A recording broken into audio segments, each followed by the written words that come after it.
whatever you think it's gonna take, cost and time-wise, double it, because that's just kinda what life throws at you there, so Some men rise, some men fall.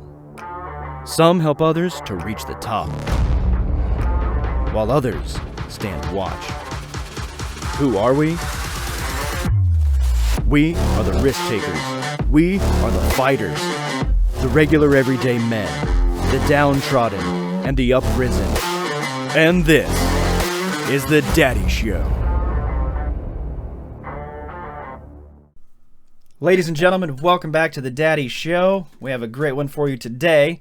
We're going to be talking about basically partying in your 20s and kind of the time spent, wasting time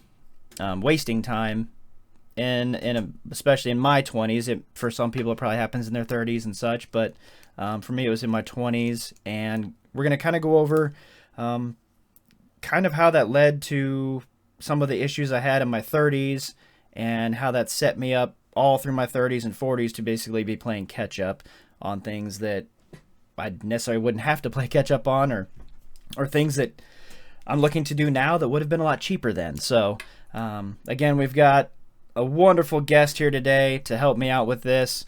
You've seen him before. He was a great help last time, and we're going to kind of dive right in here. So please give a warm welcome to the Ninja Extraordinaire, Roy.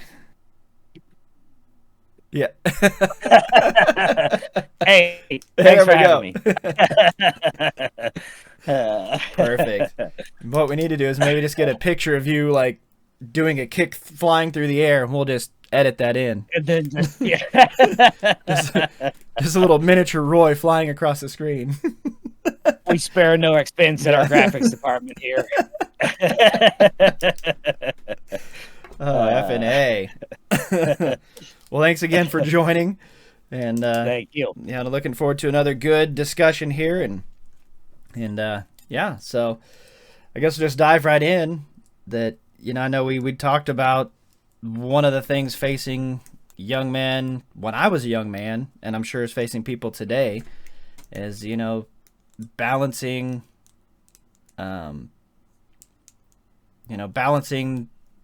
getting into your 20s and off on your own, and kind of learning how to navigate, you know, the party scene and all of that, because I definitely did not do a good job at that. There's a time and a place for sure, and I think it's kind of neat that we both traveled down the same roads, but we joked that we had different vehicles, and Yeah. so this will be good for kind of us, even if no one watches, just to kind of reflect on that. And if we give some insight to someone who's starting that process, and we say 20s and 30s just because that kind of seems like a time where you think certain things should happen in a certain time frame, or I've got to do this and then this, and we kind of touched on this last episode too, I think. But wherever you are in your journey on it, if you're in the middle of it, if you kind of don't know, if you're kind of lacking direction here, and just maybe you can kind of gain some insight from what we have to experience and what we have to offer, and how we would have done things differently too. So yeah, so with that, I guess I'll start in and kind of just shoot from the hip here and go off of what I did. And there's a monkey or something running around the background. Pay no attention to the man behind the curtain. looks like the Zapruder version of the Bigfoot video. Back and to the left. Anyway, yeah, no, so yeah, I'll just get started, you know, on how I did my 20s, and basically it kind of started before that even. You know, got into drinking really young, way too young, and I don't know, I guess to some extent that's not such a horrible thing, but it set me up pretty badly down the road. And I got into a situation where I started to become almost like an alcoholic, where I didn't know when to stop. I only drank to get drunk. I didn't drink just to, you know, enjoy the flavor or any of that. And so and it kind of progressed. So if anybody out there sees themselves doing these things, maybe they can start to pull up on the reins a little bit and maybe step back and take a look at their life and see if that's the direction they want to go. Because for me, it happened kind of progressively and slowly over time. Started with learning, started with playing quarters at 15 years old with a couple of friends. Wow. And that's really where I started. And we had a blast. I mean, it was fun, but looking back, what that did is then that set me up for, drinking more often, and it would be, once a month maybe at the very beginning.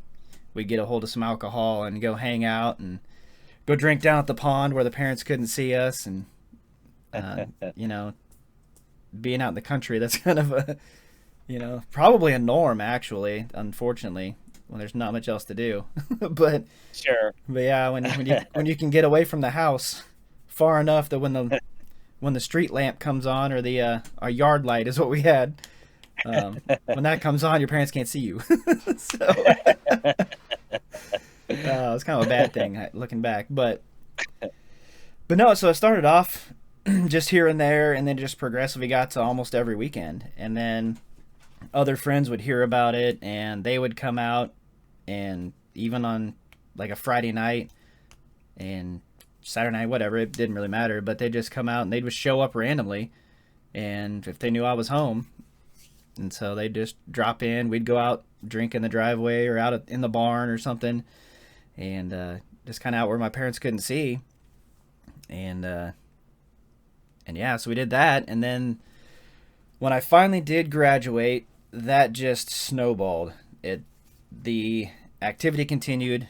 It was every weekend I was out drinking. 2 nights, at least one night every weekend, if not both, if not Friday and Saturday. And I was in a fraternity that, that's all you do. You drink a lot. And we're at a school where I went to an engineering school, and all you do is math homework, really. And so I'd do 4 hours of math homework every night, and so to unwind, we'd get pretty drunk and stupid on some nights, and that became a every once in a while thing to like 3-4 days a week, plus the weekend, and then I'd be drunk all weekend, and so that then just continued over. Once I left college, I left college early, actually, didn't graduate, and even at work, I'd be hungover at work, and it just snowballed. It was, every weekend still at minimum, and it would blend into 1 night a week, 2 nights a week, 3, 4. I mean, it got to where it was almost every day, and I'd have 1 or 2 days a week that I didn't drink, and I guess you could call that an alcoholic. For me, I guess the only reason I wasn't an alcoholic is because I didn't have to have the alcohol to function. I was able to go to work, go all day without a drink. That was fine. It didn't bother me. I ran just fine.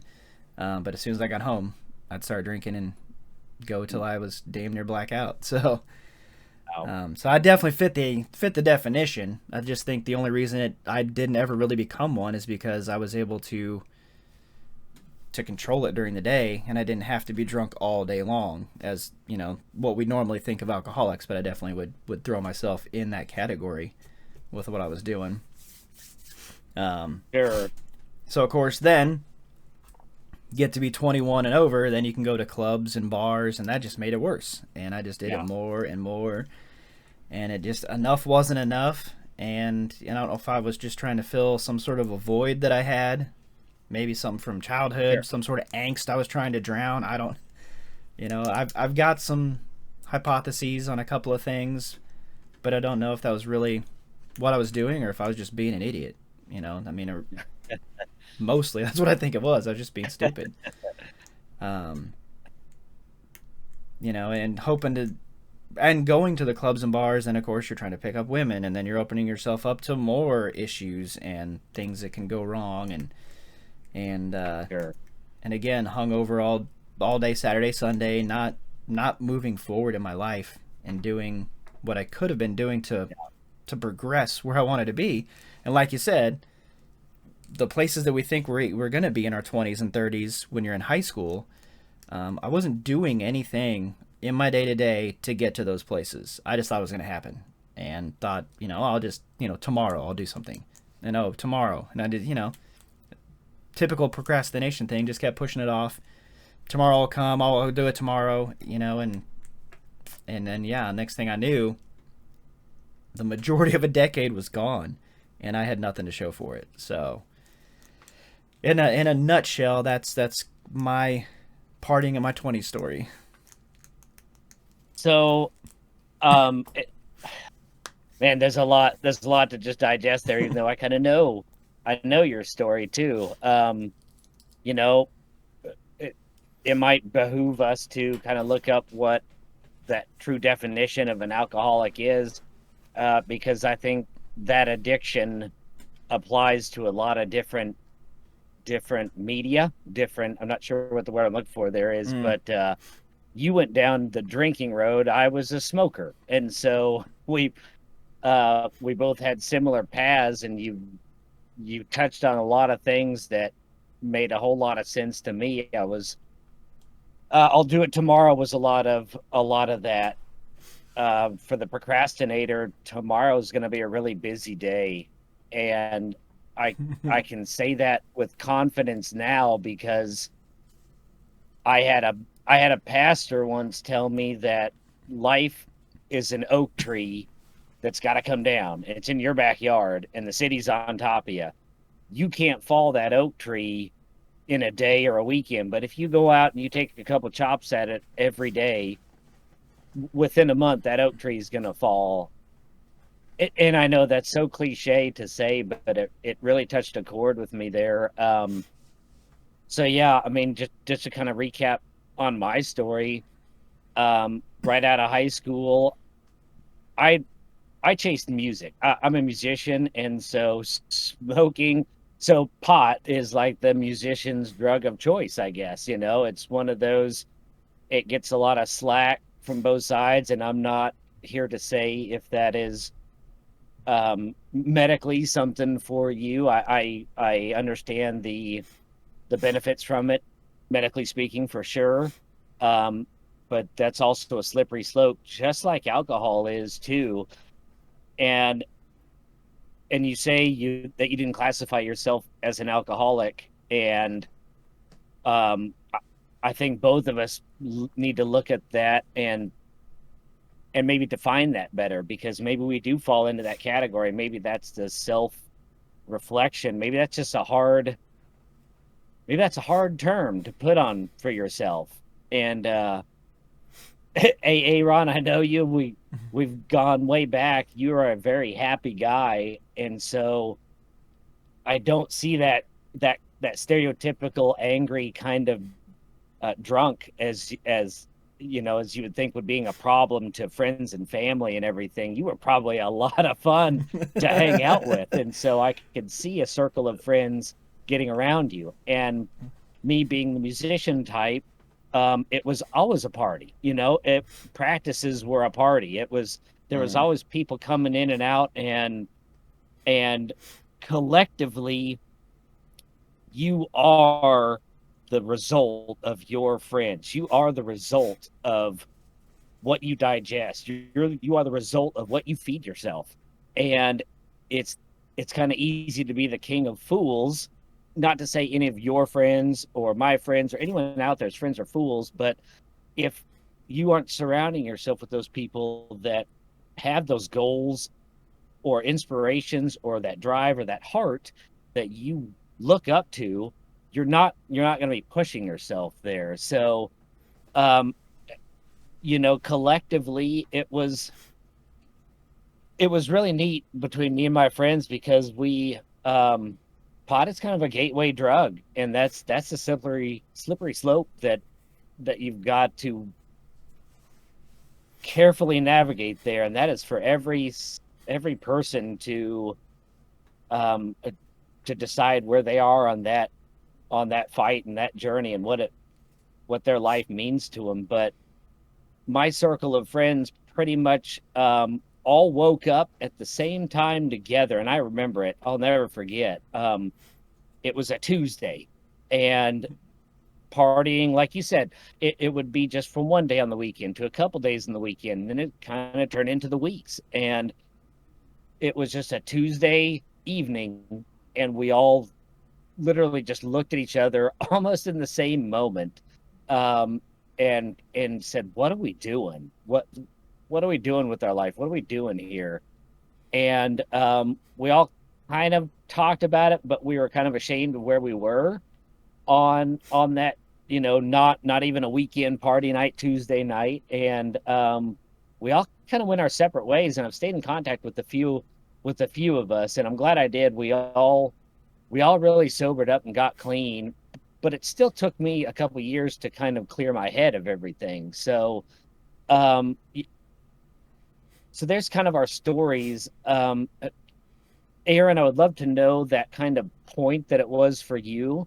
And although collectively, as a group of friends in our party lifestyle that we were leading, we all kind of realized we have to adult up a little bit. And I had some little, jobs here and there, and it would always be that the interviewer would ask, where you see yourself in 5 years, because they want to hear that you're going to be a integral part of the company. And I just kind of laughed and said, I'll be right here. And it was never really, I knew the answer to that. So it still took some time to wake up. And really it was the birth of my child that was truly the turning point in my life, that I faced a lot of my demons and dealt with some issues and moved on and grew up a lot. So I'd love to hear when that turning point was for you, so that other people can kind of see that, and then maybe we'll kind of talk about what we would have done differently. So, Mm. That's great. I'm glad you said that. So the turning point for me was really um, when my son came into the world. It was living that party lifestyle, chasing after the women, and just out of nowhere, get a text message from a certain someone that, oh hey, guess what's on the way here, and so wow, that hit me like a ton of bricks, and wow, it freaked me out first of all, um, and then because it wasn't even somebody I was really with anymore, and it's not even somebody I was really with to begin with. We were, I guess you could say, we're kind of dating in and on, off and on and here and there, but it wasn't like a regular relationship. Like we weren't regularly dating, so and so that's what started it. But I still hadn't come around fully yet. And well, actually, let me back up. Where it truly started, but I didn't see it yet, yeah, was when I got my DUI, man, and I was 20, I think 22, 23. Got my DUI, and I followed the rules, because once you get a DUI, you're not supposed to drink for so many months. If they catch you or whatever, you get in more trouble, and yeah, I was trying to get out of trouble. So I was being smart. So I followed the rules. I didn't drink a drop for 3 months straight, and nice, finally got to the point where you're legally allowed to. And so I had a beer, and immediately I felt it, and I went, holy cow. Like, it usually takes 3 to 4 beers for me to feel the man, exact same way I do now after yeah, one. And so that was an eye opener for me on at least how much I was drinking. And so I throttled way back on the drinking I was doing.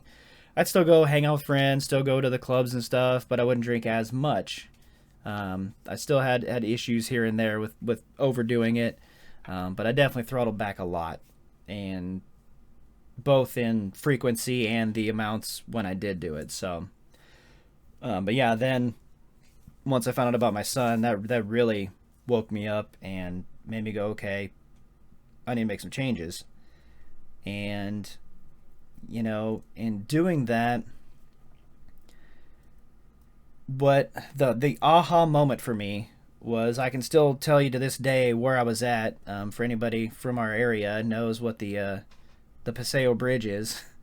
Um, I was driving across it, headed south, and listening to a CD from Matthew Kelly called "Becoming the Best Version of Yourself." And somewhere in listening to that, his words hit me like a ton of bricks, and I had this just huge epiphany and said, okay, I know what I got to do. And that's when I decided to really fight to try to make sure I had a bigger integral part in my son's life versus just freaking out and kind of hoping it would go away.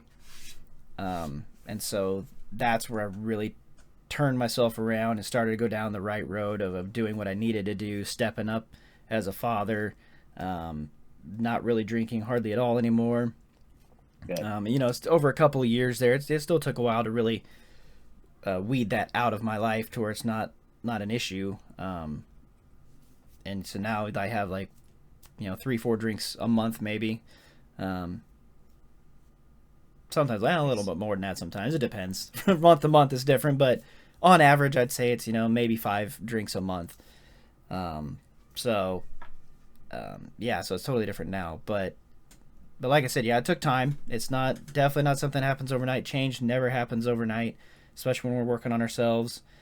And so, in going through all that and listening to Matthew Kelly, if anybody out there wants to look it up, his CD and books on becoming the best version of yourself are amazing. He's been saying that for how long was that? Over 10 years ago.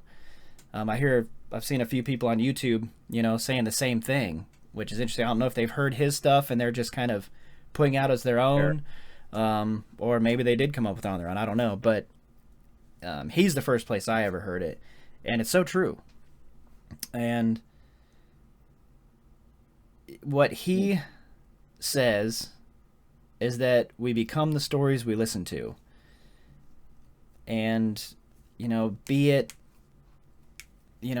I think of, there's a myriad of people that applies to. If you watch only Fox News all day, every day, you're going to find yourself with disdain towards a certain, maybe a certain group of people or a certain person. If you watch nothing but MSNBC all day, every day, you're going to find yourself with disdain towards a certain person or certain group. Finding yourself touting a certain ideologies that maybe you wouldn't otherwise. And the books you listen or you read to, the books you read, just any story in your life. So anything, movies, books, anything that you take in becomes a story. And when we listen to those stories, that's what we become. So the more you throw that in your face, the more you become that. So like people that, I would say even people to look at like Playboy and Penthouse, if you're digesting that a lot, then you're probably going to start to believe those stories, and you're going to see women in that light. And, we'll get more into depth on that another video, but that's a good example.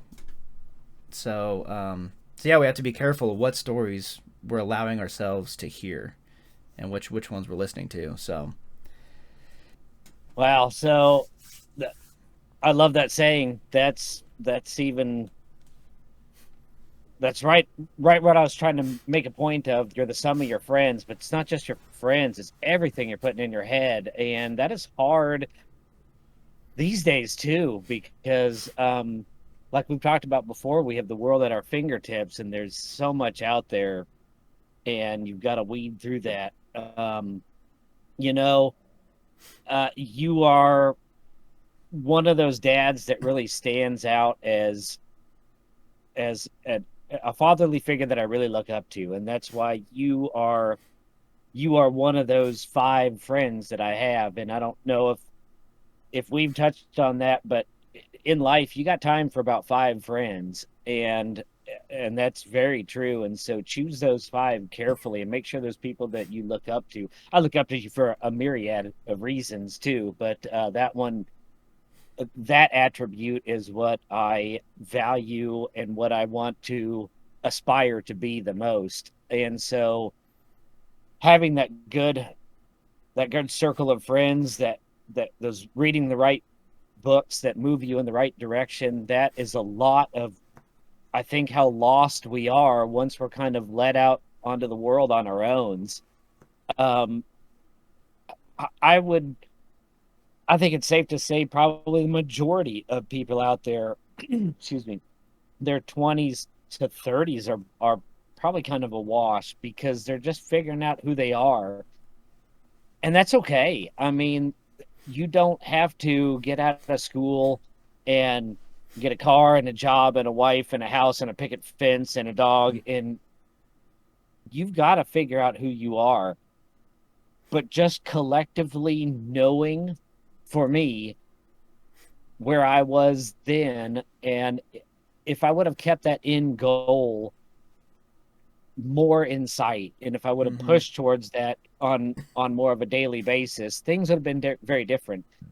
The party lifestyle of musician, it was fun. It really was, because there was people coming in and out, and you felt everyone knew you, but we didn't push ourselves enough. And my late best friend was part of that band, and I miss him every day. And I really think I really kicked myself because we could have made some noise, at least in our surrounding metropolitan area, however you kind of want to say that. I don't know if we would have gotten on a tour bus, but we did have that opportunity, and we had another opportunity too, and we threw them away because it was just, I don't know if it was we were scared, or if it was more fun just kind of doing what we were doing. Um, and so you have a lot of what ifs during that time, and that's okay too, as long as you're moving towards that end goal. And that could change for anyone at any time as well. But having, like I said before, having, even if it's a bad plan, having a plan is a good thing from the start because you can change it up. Um, you know, it's easy to talk, like, to sit here and talk like this, because time goes so fast, and it's like, well, I would have done this different and this different. And I don't know where you, the viewer, at are on your journey of it, if you're here reflecting. Um, so just knowing that your time is precious, that your people are precious, and making sure that you are happy is precious too. And that's a loaded question. That's a double-edged sword too, because happy doesn't necessarily mean in this second. Um, it is a long-term goal too. So we're all pushed to kind of carve out our own path, and we're told you can do anything and be anything, and you should have those sights set high for sure. Just make sure that you keep those goals in mind. So All right, ladies and gentlemen, that's been another installment of the Daddy Show podcast here. We thank you for tuning in. Hopefully you've made it through the whole thing. And definitely keep an eye out for our Discord server. As soon as that's up and running and available to the public, we will put a link in the description of all of the podcast videos, even the previous ones. We'll make sure that gets edited in so that everybody can find that. And so we hope you'll consider subscribing to that Discord server and taking advantage of all the resources that we're going to have available there, and just get on and be active on it. Give us suggestions. Please put comments down below. Tell us what you want to see, what you want to hear. This is a community thing, and we're here to help each other. So hopefully you'll get involved, and let's help make men better men. So as iron sharpens iron, so too does one man sharpen another. With that, this is the Daddy Show, and we'll see you on the next video.